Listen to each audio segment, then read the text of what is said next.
Good afternoon and welcome to the International Spy Museum. My name is Vince Houghton. I'm the Spy Museum's historian and curator, and I would like to welcome all of you to another author debriefing. Today's subject will be the American Revolution and intelligence, and we're joined by an exceptional author who I will introduce momentarily. But before that, I'd say a couple words about the revolution itself and history about intelligence. This is one subject that is vastly underrepresented in historical literature, the impact of intelligence on the revolution. Most of us, when we went through school, learned about the revolution, even in college level, don't delve into the importance of intelligence operations on the American Revolution. And that's quite problematic, because if you look at the strategic imbalance of the revolution, the advantages that the British had over the Americans, by ignoring the intelligence aspect, you don't get the story about how the United States wins the war. The British had almost every advantage. They had a modern professional army that had been battle-tested, whereas the colonists did not. They had a small continental army reinforced by militias that could not really be counted on when the battle began. The British had the greatest navy in the world. The Americans didn't have a navy to speak of.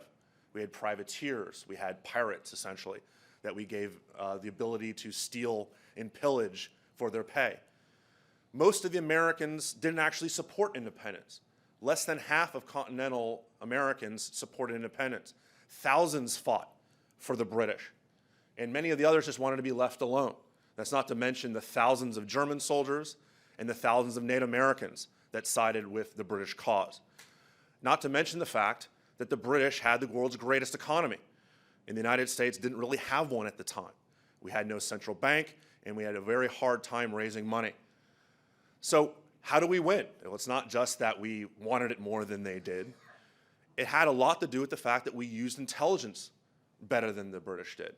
That George Washington, among others, was really good at utilizing the information that came in from a network of spies and a network of intelligence apparatus that he had set up during this time. And that's what our guest is going to talk about today. Ken Daigler holds a BA in history from the Center College of Kentucky and a master's in history from the Maxwell School at Syracuse University.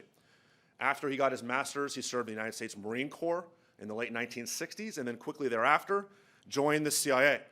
And Mr. Daigler was a CIA operations officer in the East Asia Division of the National Clandestine Service from 1969 all the way to 2003 when he finally retired. Now, he's written other things. Under the pen name P.K. Rose, Mr. Daigler authored The Founding Fathers of American Intelligence and Black Dispatches, both written for the CIA, but both are available to the public on the CIA's website. So I invite you to go check those out. They're very fascinating.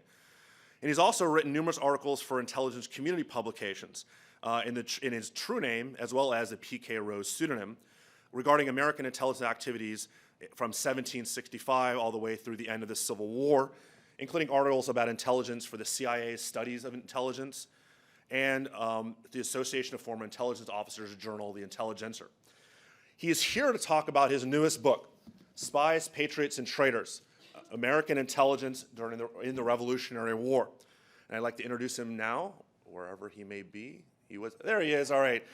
Please join me in the International Spy Museum in welcoming Ken Daigler.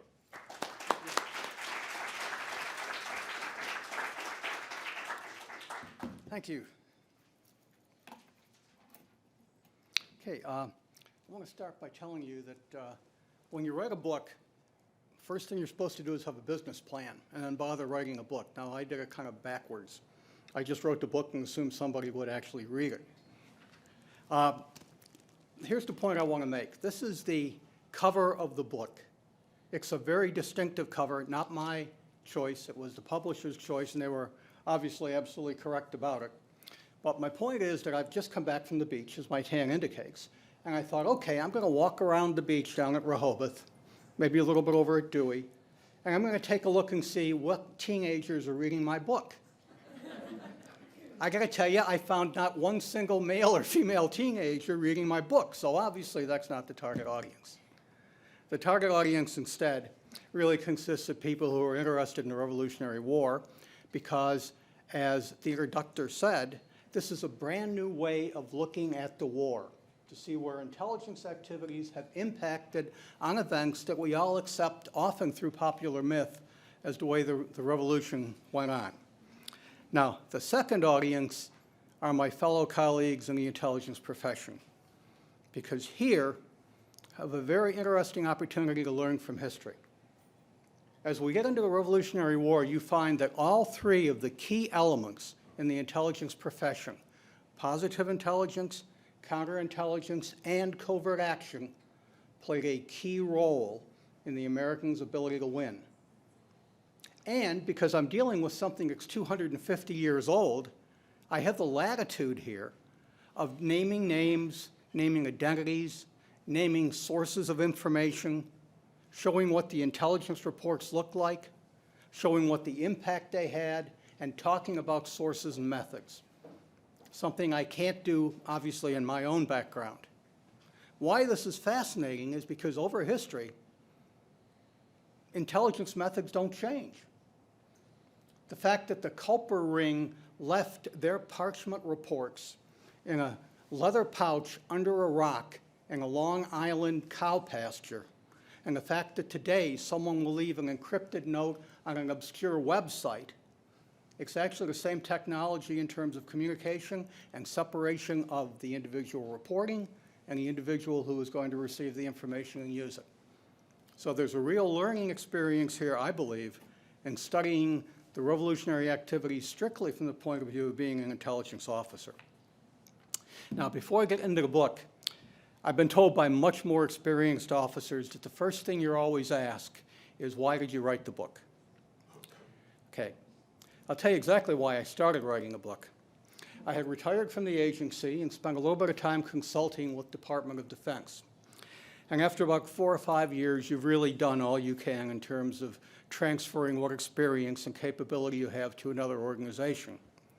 So I decided I'd retire again, and this time I'd actually retire and take up a lot of my own personal interests and hobbies and what have you.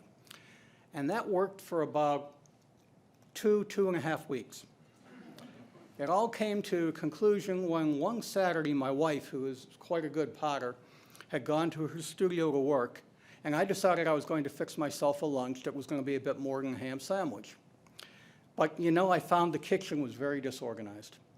I could not find what I wanted in terms of the ingredients. I couldn't find the plates and glasses I wanted. So I had some spare time, so I reorganized the kitchen. Yeah, that didn't work out too well. Shortly thereafter, I went to work actually writing a book. But the genesis of the book actually comes from over 20 years ago. In the mid-1990s, I was in a management position at the agency, and you've got to take this time frame into consideration now. This is the mid-90s. The Cold War is over with. We've defeated the Soviet Empire. But the issue here is that now, like we always do, because we've won, we're going to downsize because we don't have any other enemies out there. Everything's going to be peaceful and wonderful. So the orders came down from above, from the senior management. Budget's going to be cut. We're going to have to do more with less. That phrase normally strikes fear in the heart of any government employee.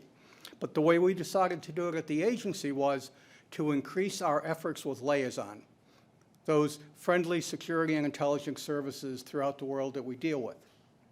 Okay, first step was had to enlarge our facilities so we could hold more meetings with them.